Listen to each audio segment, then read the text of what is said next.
आइपुग्यो ल finally our destination ल है झऱ्यौँ हामी झऱ्यौँ हामी आज 7जना ग्रुप थियो कि भन्नुभएको थियो हामी 28 जना छ 28 र 7 बसमा अहिले फेरि गन्डोलामा जाने बेला आयो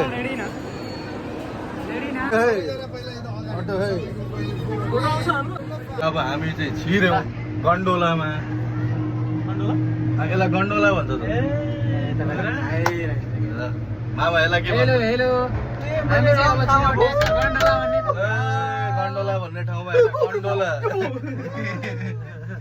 ल है अरू ल मामाको सातो गएर